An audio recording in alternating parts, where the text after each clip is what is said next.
Let's take a breath together. The whirlwind of rumors, emotional broadcasts, and online speculation surrounding Savannah Guthrie has created a kind of media fog where it's hard to tell what's real and what's amplified for clicks. Stories about ransom notes, secret letters, buried pacts, and dramatic on-air confessions make for gripping social media threads, but there's no verified evidence of kidnappings, FBI reward posters, hidden land scandals, or vault-locked NBC outtakes. What we do know is simpler and more human.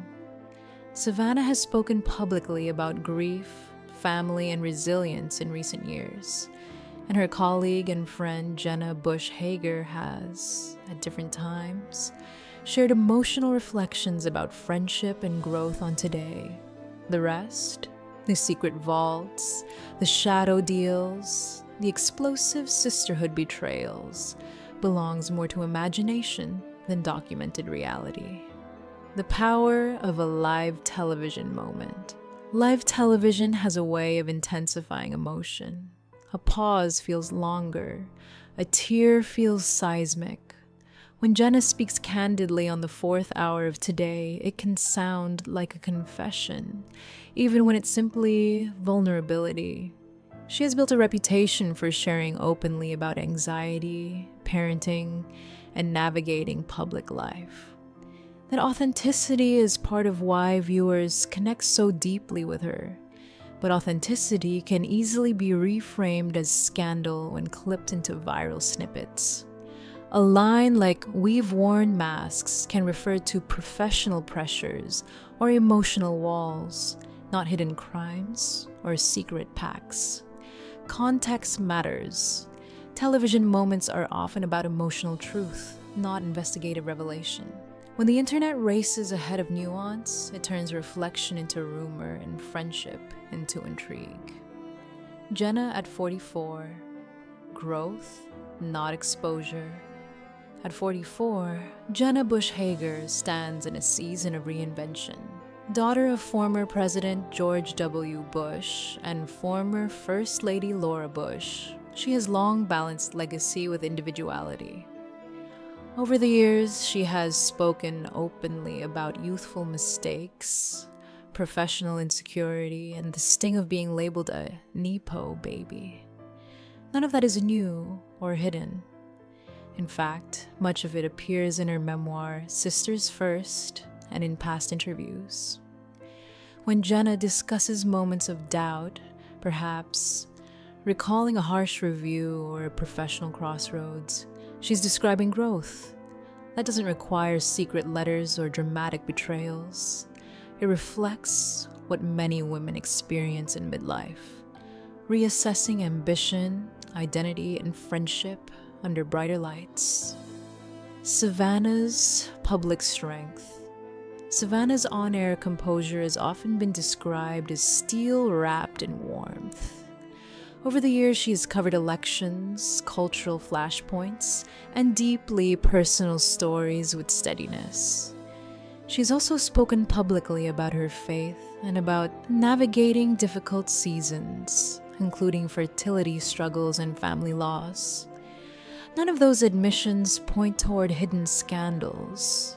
They point toward lived experience. When friends like Jenna refer to Savannah as strong or carrying too much, that language aligns with how many colleagues describe high-achieving women in demanding roles.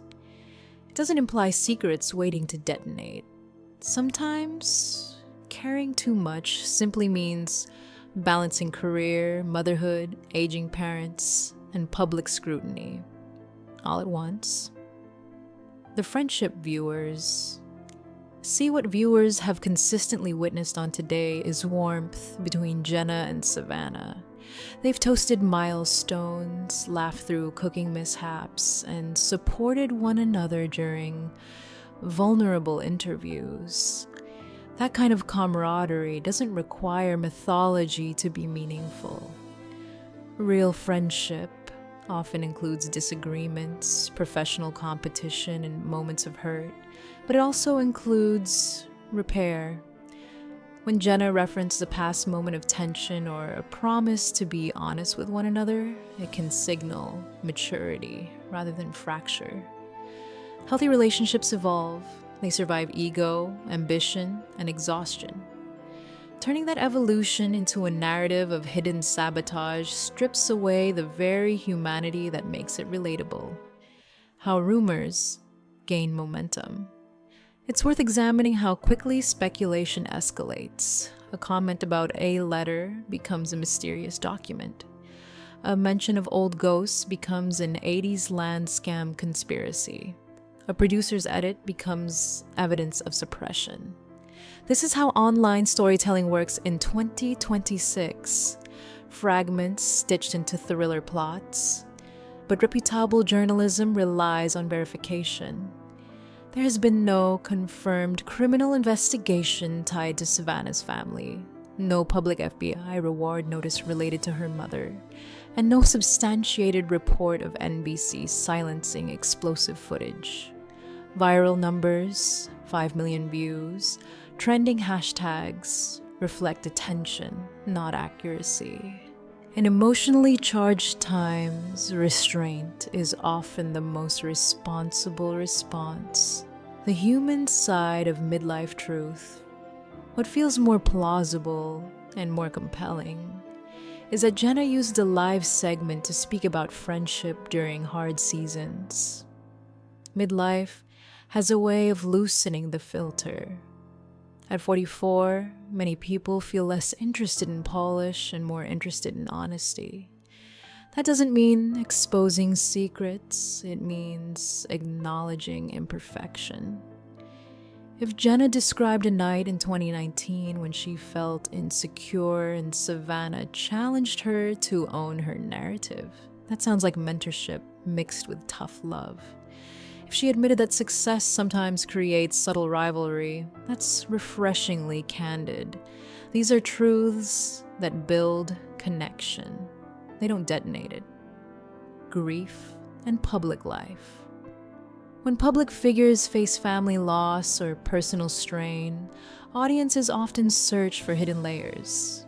Grief makes us want explanations, but not every emotional moment contains a mystery. If Savannah has appeared quieter or more reflective, it could simply reflect mourning or private processing. Jenna expressing loyalty during that time would be an act of solidarity, not strategy. In high-visibility careers, even genuine compassion can be misinterpreted as timing or positioning. It's possible, even likely, that both women are navigating ordinary human complexities under extraordinary spotlight. That doesn't diminish the drama viewers feel, it grounds it in reality. Protecting what's private. One detail often overlooked in viral narratives is choice. Both Jenna and Savannah have repeatedly drawn lines around what remains private.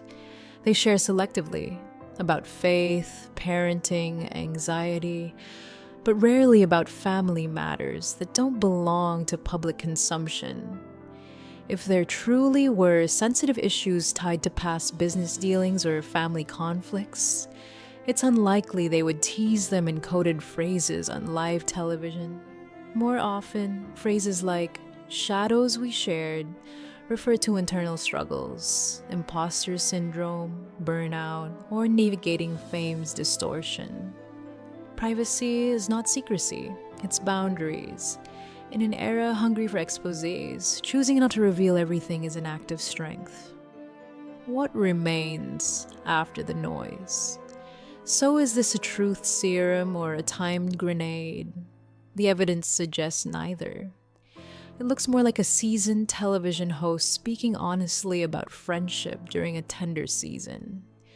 The click-ready framing may promise vaults cracking open and letters rewriting history. But the steadier story is one of two women growing older, braver, and perhaps softer in public. Viewers can appreciate that vulnerability without inflating it into scandal. If there's a takeaway here, it's this. Real truth often sounds quieter than rumor. It doesn't explode, it settles. And sometimes the most powerful revelation isn't about hidden secrets at all. It's about admitting we're human, masks and all,